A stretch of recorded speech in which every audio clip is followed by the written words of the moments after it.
Nepal youth sports development forum દ્વારા આયોજિત athletic ચેમ્પિયનશિપમાં ભરૂચની સાક્ષીબા જાડેજાએ ગોલ્ડ મેડલ હાંસલ કરી શાળા તેમજ પરિવાર સહિત જિલ્લાનું ગૌરવ વધાર્યું છે. ભરૂચની માટીથી વિજયની વધુ એક ઐતિહાસિક પળ ઉમેરાઈ છે. ભાવનગરની શ્રી નંદકુરબા ક્ષત્રિય કન્યા વિદ્યાલય ધોરણ 9માં અભ્યાસ કરતી ભરૂચની વિદ્યાર્થીની સાક્ષીબા પ્રદીપસિંહ જાડેજાએ નેપાળમાં યોજાયેલી ઇન્ટરનેશનલ એથ્લેટિક ચેમ્પિયનશિપમાં ડિસ્ક થ્રો ઇવેન્ટમાં ગોલ્ડ મેડલ જીત્યો છે. તાજેતરમાં જ તારીખ 3 જુલાઈથી 10 જુલાઈ 2025 દરમિયાન Nepal youth sports development forum દ્વારા આયોજિત આ સ્પર્ધામાં એશિયાના અનેક દેશોના ખેલાડીઓએ ભાગ લીધો હતો. સાક્ષીબાએ ભારત તરફથી પ્રતિનિધિત્વ કરતા સબ જુનિયર કેટેગરીમાં પ્રથમ સ્થાન મેળવી દેશનું ગૌરવ વધાર્યું છે.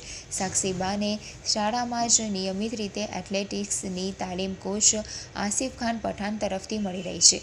તેઓ પોતે ભારતના નેશનલ ગોલ્ડ મેડાલિસ્ટ જિમ્નાસ્ટિક છે તથા જિમ્નાસ્ટિક અને યોગાના નેશનલ અને ઇન્ટરનેશનલ રેફરી તરીકે